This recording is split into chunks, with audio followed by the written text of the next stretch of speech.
A gente continua falando sobre a alta do IGPM e agora com o economista Gessner Oliveira, que conversa ao vivo com a gente no CNN 360.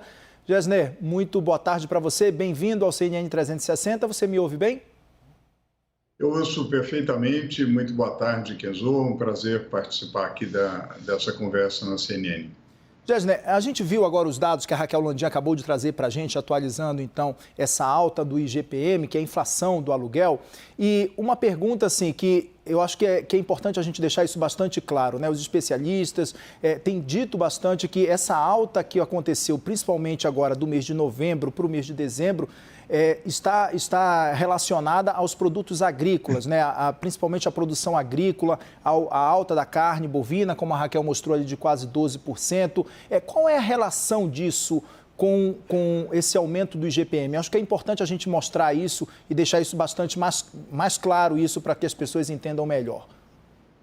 Sem dúvida, Kenzo. Eu acho que a Raquel Landim mostrou muito bem. A taxa do IGPM em dezembro foi mais alta do que o mercado esperava, sobretudo em função desse crescimento do preço da carne bovina, né, dos bovinos em geral.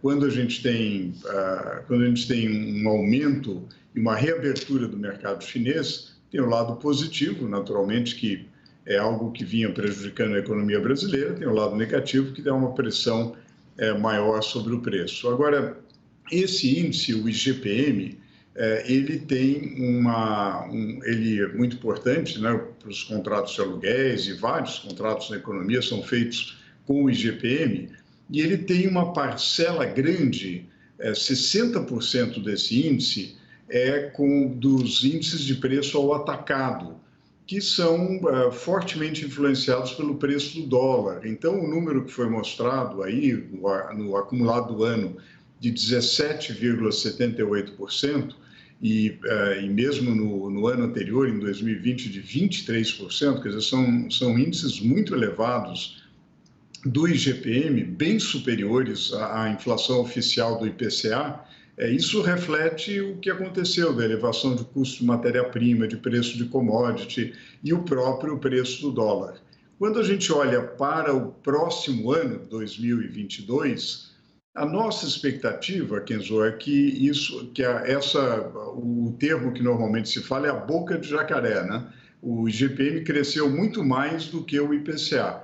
Nós esperamos que isso aí vá fechar, que a gente tenha uma desaceleração do IGPM. Há uma perspectiva de uma safra recorde para o ano que vem, portanto, aqueles impactos que a Raquel mostrou de geada, de estiagem, que foram muito importantes esse ano, devem ser menos importantes no ano que vem, e o IPCA e o IGPM provavelmente ficarão mais próximos, né? A nossa projeção para o IGPM é algo em torno de 5,5% para o ano que vem, portanto, com uma desaceleração forte relativamente a esse número elevado para o ano de 2021 de 17,78%, Kenzo. Gessner, você falou de dois pontos importantes e é desse ponto que eu quero questionar agora você, exatamente sobre uma das alternativas que os inquilinos, por exemplo, podem tratar com os proprietários dos imóveis na hora de fazer essa negociação para esse reajuste do aluguel. Essa pode ser uma das alternativas, ao invés de corrigir esse valor do aluguel pelo IGPM, corrigir pelo IPCA, que aí seria um valor menor. Isso pode ser uma das estratégias ou não? Olha, tem havido muita renegociação de contratos entre inquilinos e proprietários, né? E muitas vezes os proprietários abrem certas concessões, porque realmente para o orçamento doméstico foi uma variação muito grande, né? No caso de aluguéis para residências, tem havido muita renegociação. Isso pode ocorrer, pode haver uma mudança do índice, né? Isso, quando não há determinados contratos empresariais, etc., que o contrato já prevê um determinado arranjo, daí é um pouco mais difícil haver uma mudança tão brusca. Porém, Nos contratos residenciais é comum e tem havido, de fato, renegociação e esse índice, porque, como nós comentamos, esse índice tem uma proporção muito grande de índice de preços ao atacado, que importa menos para o orçamento de uma família, para um índice ao consumidor, né? Os preços ao consumidor no IGPM pesam apenas 30%, portanto, é pouco representativo do comportamento, por exemplo, do salário das famílias que alugam imóveis. Então, é razoável fazer essa renegociação, Kenzo. Essa é uma opção que inquilinos e proprietários têm. Os proprietários, naturalmente, para manter o imóvel alugado e, naturalmente, as famílias para ter um orçamento um pouco mais aliviado. Mas, de qualquer maneira, a gente espera um fechamento dessa diferença para o próximo ano. Gesner, a Raquel Landim, nossa analista de economia, também participa dessa entrevista.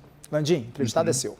Géser, boa tarde. É engraçado isso que você colocou, né? Que o aluguel no Brasil varia conforme câmbio e preço de commodity. É uma prática, enfim, muito nossa. Mas a minha pergunta vai para o ano que vem. Você disse que a tendência é que haja uma desinflação, que a inflação do IGPM também diminua o ritmo. Você já tem uma projeção de um número de quanto vai ser essa desinflação? Porque estamos falando neste ano numa alta de 18% dos preços.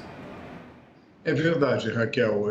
Eu acredito que haja uma desaceleração bastante forte, porque o que nós verificamos no IGPM, e justamente no preço das commodities, no preço do petróleo, etc., foi uma alta muito forte a partir de meados de 20, quando a economia mundial começou a recuperar de maneira mais forte, e realmente China e Estados Unidos estavam liderando uma recuperação em V bastante intensa.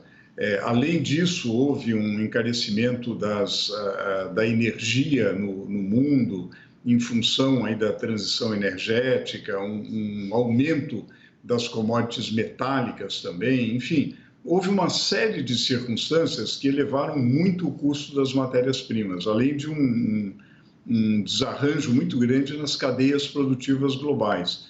Esses fatores vão perdurar um pouco, mas eles estão perdendo força, até porque a economia mundial também perdeu força em termos de crescimento, né? Houve uma desaceleração na China, infelizmente, uma preocupação grande com as novas cepas, em particular a Ômicron, que também obrigou uma certa desaceleração, uma expectativa de crescimento menor do mundo e, naturalmente, de várias outras economias emergentes. Então, isso também tende, a fluência do tempo, aliado à desaceleração da economia, tendem a arrefecer um pouco aquele crescimento muito forte do preço das commodities, que bateu muito no IPA, né, no Índice de Preço ao Atacado, e, consequentemente, no IGPM. Essas forças não ocorrerão na mesma intensidade em 2022. Consequentemente, nós acreditamos que teremos uma inflação de 5,5%, uma forte desaceleração do IGPM e, do ponto de vista do IPCA, nós também deveremos ter uma desaceleração em função da política de taxa de juros do Comitê de Política Monetária, que deve começar a ter efeitos. Acho que a gente vai ficar próximo aí ao teto da meta de inflação. Então, acho que os dois índices vão ficar em torno entre 5% e 5,5%. Essa é a projeção da Go Associados, Raquel. Gesner, a gente tem algumas capitais aqui no Brasil que a gente sabe que o valor do aluguel ele é bem mais expressivo, né? São Paulo, Rio de Janeiro, Recife, Brasília também. Você acredita que com esse cenário que você está prevendo já para os próximos meses também, e diante do cenário que a gente tem hoje para essa correção do IGPM no valor do aluguel, tanto de imóveis particulares como também de grandes imóveis aí que são alugados para indústrias, enfim, para o empresariado de uma maneira geral. Você acredita que isso pode acontecer algum movimento de migração, inclusive para outras regiões mais distantes, para que esses aluguéis se tornem algo mais palpáveis e mais viáveis para tanto os proprietários dos imóveis pequenos como também para os empresários? Olha, Kenzo, é muito interessante a sua questão e é um comportamento diferenciado nos vários segmentos do mercado imobiliário, né?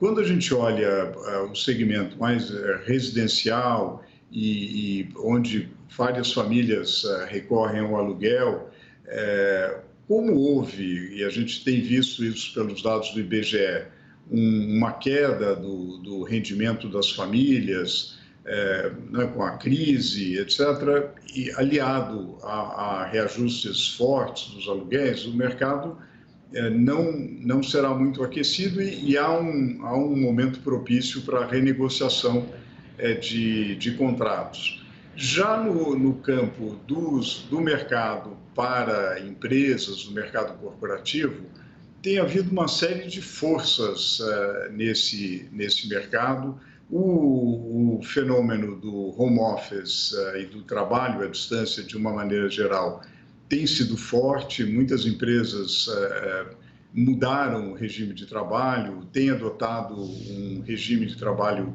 flexível, híbrido, né? E, consequentemente, a demanda por imóveis corporativos, desse ponto de vista, tende a arrefecer um pouco. E também alternativas de outras localidades, porque o trabalho à distância também permite, para determinados segmentos, naturalmente não para todos, mas para determinados segmentos, permite maior flexibilidade, inclusive geográfica, né? Então, é possível a pessoa ter um imóvel, ou residir ou trabalhar em localidades mais distantes, né? Isso também tem mudado o comportamento do mercado imobiliário. A julgar por algumas tendências internacionais e que começam a dar sinais no Brasil, a gente começa a ver o mercado também de regiões, não apenas nas capitais, mas de regiões vizinhas começam a ser procurados. Então, você tem um aumento de demanda com uma certa desconcentração dessa demanda que pode aquecer mercados vizinhos às capitais, aos centros urbanos. Agora, ainda há muita incerteza, viu, Kenzo, Raquel, porque realmente a gente ainda está vivendo essa saída da pandemia, essas definições ainda estão se formando, há muitas dúvidas, naturalmente, do vigor do crescimento da renda.